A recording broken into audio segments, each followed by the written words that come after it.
Always welcome साथियों, digital class हमेशा आपके साथ। इंजीनियर हो, अपनी मशीन डिज़ाइन की सीरीज चल रही है। जो भी कंटेंट अब तक आपने पढ़ा है और आगे इस वीडियो में पढ़ने वाले हैं, सारा कंटेंट आपको पीडीएफ फॉर्मेट में अवेलेबल है। जिस तरह से मैकेनिकल इंजीनियरिंग जनरल नॉलेज की अन्य सीरीज कंप्लीट अवेलेबल हैं, इन नोट्सों का इस्तेमाल आप SSC, RRB, state, JEE, GATE, BTech, AMI के एग्जामिनेशन के लिए कर सकते हैं।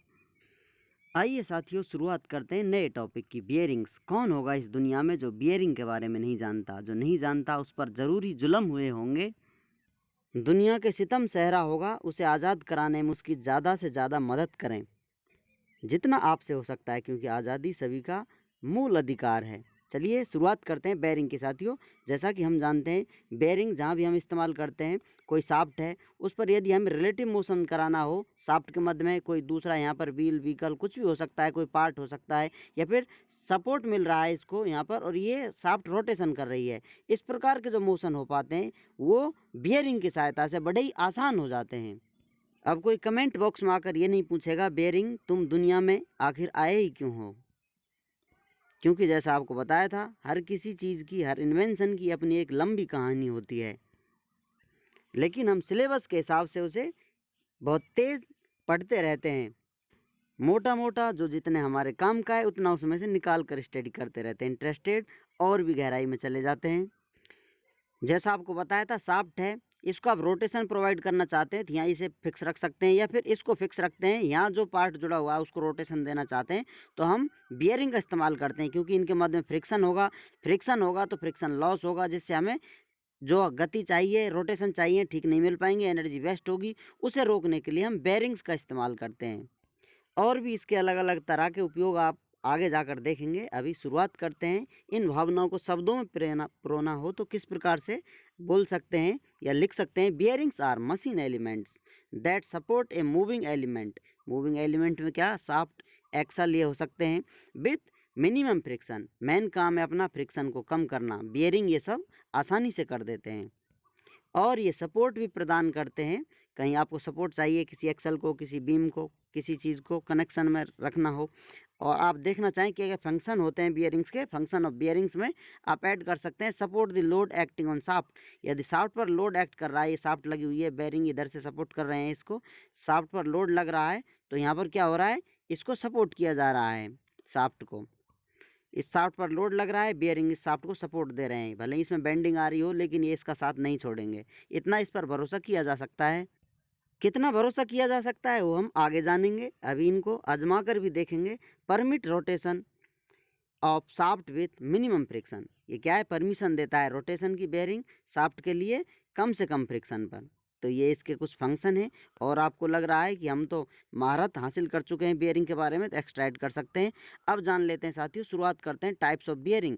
बियरिंग कितने प्रकार के होते हैं, या बियरिंगों को हम कितने प्रकारों में अलग अलग रूप से स्टडी कर सकते हैं, क्लासीफाई कर सकते हैं। तो उसमें से हम शुरुआत करते हैं। Number 1, rolling contact bearing. जैसा आपको बताया था, शाफ्ट लगी हुई है, यहाँ पर बियरिंग इससे कांटेक्ट में, बियरिंग के कांटेक्ट में कुछ और है, तो यहाँ पर किस प्रकार का कांटेक्ट हो रहा है उसके हिसाब से आप बियरिंगों को क्लासीफाई कर सकते हैं। इस पर किस प्रकार का लोड लग रहा है उस प्रकार से भी इसे क्लासीफाई कर सकते हैं।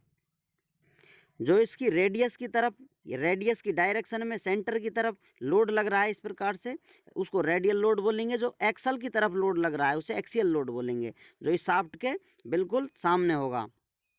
आप कह सकते हैं शाफ्ट पर जो परपेंडिकुलर लोड लगेंगे चारों दिशाओं में, वो रेडियल लोड होंगे, लेकिन पैरेलल लगेगा शाफ्ट के पॉइंट पर, वो एक्सियल लोड होगा। फर्स्ट पार्ट में रोलिंग कॉन्टैक्ट बेयरिंग, यहाँ पर बेयरिंग आपने ज़रूर देखे होंगे और देख लीजिए।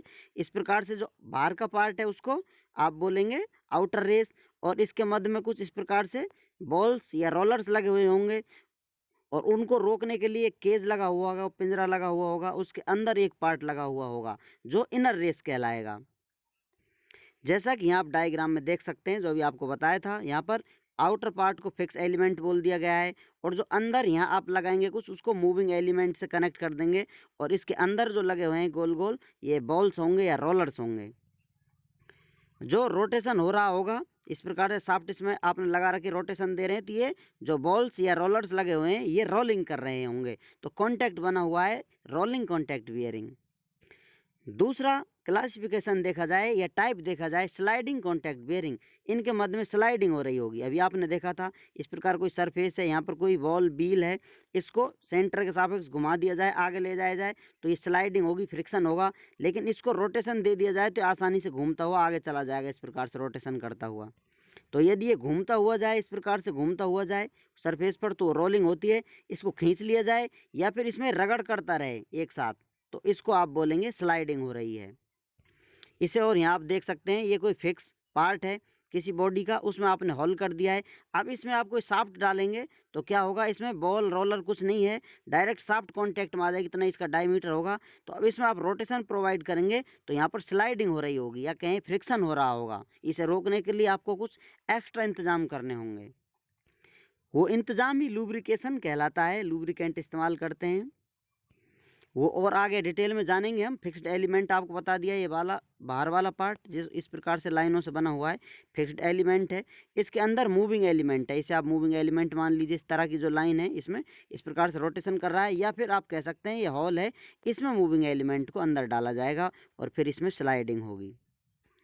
उम्मीद करते हैं विद्वानों वीडियो में दी गई अब तक की जानकारी आपको अच्छे से समझ में आई होगी। अभी भी आपका कोई कन्फ्यूजन है तो आप हमसे कमेंट कर पूछ सकते हैं। साथ ही आप चाहें तो कांटेक्ट कर सकते हैं, कांटेक्ट लिंक आपको वीडियो डिस्क्रिप्शन में मिल जाएगा। वीडियो को अंत तक देखने के लिए, चैनल को सपोर्ट करने के लिए आपका दिल की गहराइयों से बहुत बहुत धन्यवाद। मिलते हैं नेक्स्ट वीडियो में। जय हिंद, वंदे मातरम।